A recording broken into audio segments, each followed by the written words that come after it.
Hey everybody, this lesson is all about the Roaring Twenties, which was the period of time following World War One when everybody just wanted to basically forget about the horrors of World War One and just get back to having a good time and a good life. So on this lecture, we're going to be talking about how during the 20s after World War One, we returned to a time kind of like the Gilded Age where businessmen were in charge of the government. They had lots and lots of money and influence. They'd made a lot of that money from the war. The government just kind of let go of all of its controls that it had used during the war, and all those progressive reforms where the government had stepped in and started to regulate businesses. They just let go of all those controls, and we just had what I like to call a hands-off government. Society got a little bit out of control in the 1920s.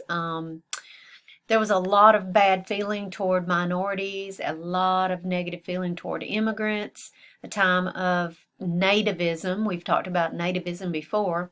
And so we're going to talk about some of the things that occurred in regards to society getting a little bit out of control with nativism.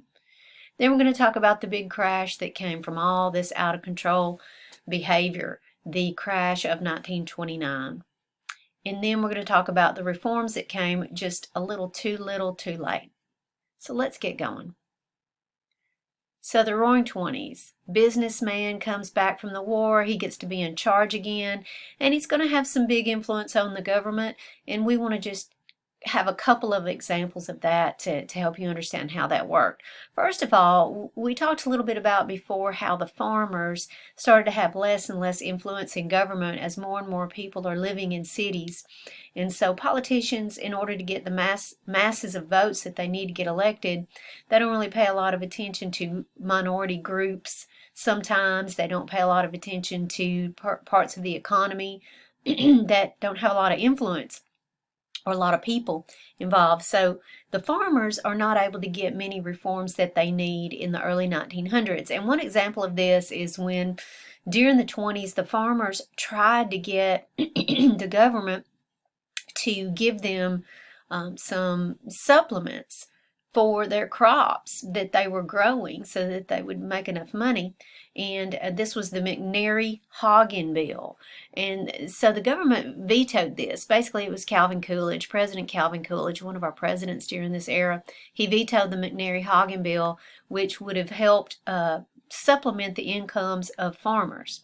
Then the businessman, in order to protect his ability to sell goods and to not have to compete with foreign goods, influenced the government to pass one of the highest tariffs in United States history, called the Hawley-Smoot tariff. And this tariff was as high as 60% on certain goods that were being imported from foreign countries. So they put that high tax on there, and that ended up making those goods more expensive so that people would buy the American good instead. So that's just a couple of examples of businessmen being in charge, and there are more that we could talk about.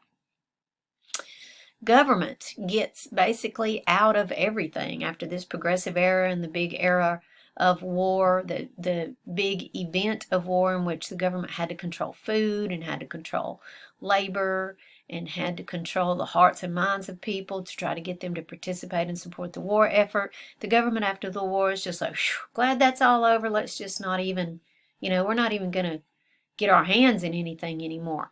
And so here's some examples of some of the scandals that occurred and some of the things that occurred that show how the government just really doesn't want to be involved in world affairs, doesn't want to make sure that corruption isn't happening, that type of thing. So when we have three presidents in this era known as the Roaring Twenties. We have President Warren G. Harding, we have President Calvin Coolidge, and then we have President Hoover. So when President Harding comes into office, he is from Ohio, and he brings some of his old poker playing buddies, known as the Ohio Gang, into certain parts of the government. And we see some scandals that happen with some of these individuals. One of the scandals is the Teapot Dome scandal. And once again, we have some bribery going on where we have some oil companies who want access to protected lands. They try to bribe their way into it, and this is basically discovered, and people are a little bit upset about it, and so just again another example of corruption. Then one of the worst examples of corruption was the Veterans Bureau scandal, and this involved the embezzlement of monies from the Veterans Bureau. This was a bureau that was set up to support the veterans from World War I, and a lot of money was embezzled. Of course, this was discovered, and actually there was some prison time that was awarded for this scandal.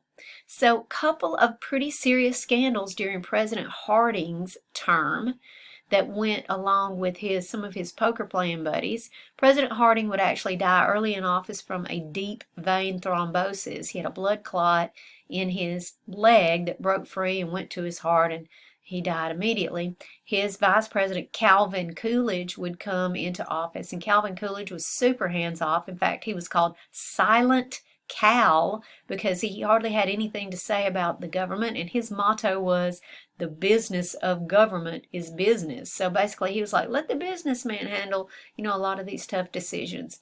And so even during this era, we want to, even get out of world affairs. And one example of this is the Kellogg-Briand Pact, in which we had several nations who signed an agreement that they were going to try to outlaw war. And so, crazy as it sounds, several nations signed on to this because they basically didn't want to go to war again. World War I was too awful, too destructive, too much death, too much suffering. And we even had agreements to limit building weapons. So the idea was that if you don't have the weapons, you won't be able to go to war. And so lots and lots of isolationists feeling during this time. So, very big isolationist time. Then for individuals, if things were going bad for you as an individual due to the fact that, you come back from the war, the economy slows down, there's not as many jobs available, we got high unemployment, and also during the beginning part of the Great Depression, when people were suffering and there was high unemployment, President Hoover, he's in office, and he basically says, you should be a rugged individual, rely on yourself, go out, find another job. You just got to find a way to be able to get through it. Just be tough. And so basically what he was saying is the government's not going to hand you anything. We're not going to give you any benefits. We're not going to give you any money. We're not going to support any type of reforms to try to improve the economy. And then one of the worst examples of the government not helping people was when the bonus army, these were a group of World War I veterans who actually wanted their bonus that had been promised to them in I think it was 1945, they were supposed to receive a bonus.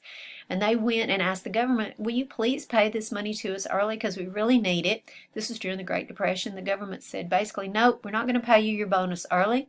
A group of them went and protested in front of the U.S. Capitol to try to get this money early. They camped out, and the government under President Hoover actually sent the military to clear out the protesters. They burned up their little shanty town, which was in front of the U.S. Capitol. One baby was killed, and it was just a really, really shameful thing that happened to our veterans. Two of the military leaders were Dwight D. Eisenhower and General Patton, George S. Patton, who participated in that bonus army rout. And rout is a word that means, they just run them off, basically make them get out of there. As we said, this is a big time of nativism where society is kind of out of control. Here's some examples of that. We have a very famous case in the 20s was the Sacco and Vanzetti trial. This was a trial in which two immigrants were accused of murdering a person, and we actually have done some research on this trial and found out that these gentlemen were convicted not for, very strong evidence against them, but they were convicted because they were draft dodgers and they were atheists and they were immigrants. So even though we think one of the gentlemen might have actually been guilty, they weren't convicted on any type of evidence to prove their guilt. So there was a public outcry against this during the 20s. By some groups. KKK membership is going to swell to 4 million people, and they will actually have 2 parades in front of the U.S. Capitol during this time. Lots and lots of, just really bad feeling going around society with the KKK getting more and more powerful, more and more popular. The Scopes trial. This is a trial in which a Tennessee teacher is put on trial for teaching evolution. There was a law that was passed in Tennessee, and laws were passed in other states to prevent education centering on evolution. And so the Scopes trial was the case in which the teacher was put on trial for teaching evolution. And basically, the trial became about evolution versus creationism. And it's just a really kind of a strange trial in our history. And we're going to actually learn a little bit more about this trial and whether or not John T. Scopes, who the trial is named after, the teacher, was actually found guilty.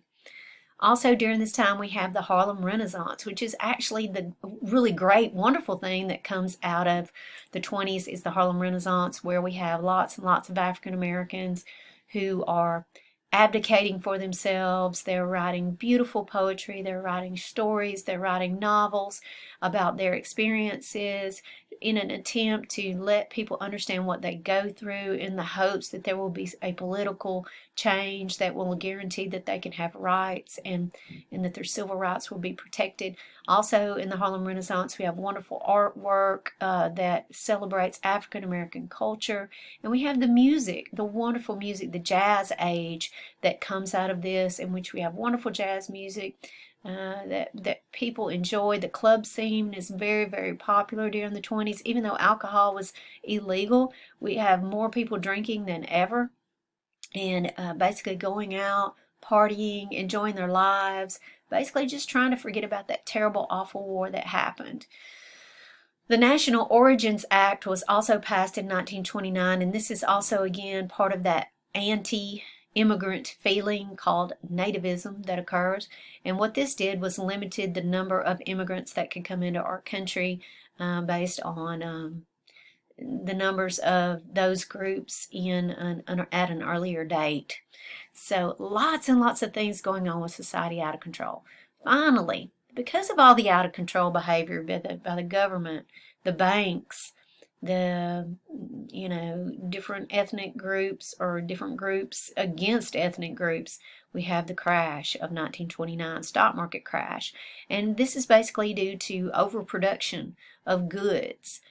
Money invested in factories, not salaries and wages. People don't reap the benefits of business. Business holds on to their profits. They don't give higher wages. People eventually get to where they can't buy those goods. Those goods sit there. The businesses lose money. People go to the banks for credit. The banks give out too much credit. People borrow more money than they can pay back. Banks will suffer. Many banks will go out of business because there is no protection for banks. There is no insurance like there is today. And then there will also be farmers hit hard by droughts, causing farms to be sold. This is all during the presidency of Warren Harding that this crash occurs. And there's a little political cartoon. There's Warren G. Harding trying to deal with the Great Depression. He wants to take a detour from it, not really do much about it. He eventually comes to the idea that, he needs to do something to help get the economy going. So he adopts and signs the Reconstruction Finance Corporation. But what this did was basically give money to banks and businesses. It didn't give money to individuals. It didn't provide any individual help. But eventually there will be a program that will give back to individuals and create jobs. This will be Hoover Dam. The Hoover Dam project will create a ton of jobs for people. But unfortunately for Warren G. Harding, who was president during the Great Depression, who said that everybody just needed to work harder and be a rugged individual, too late for him. He's not going to be elected for his next term. And the next president will be Franklin D. Roosevelt, who will bring a New Deal for America. And that will be our next topic. So I hope you learned a little bit about the causes of the Great Depression, a little bit about the Roaring Twenties, why it was called the Roaring Twenties, how things were kind of out of control in society. Lots of nativism. Things were out of control with the government. Lots of isolationism. Things were out of control with business, with them basically controlling the purse strings of the government and getting what they want. So we will see you next time in the New Deal.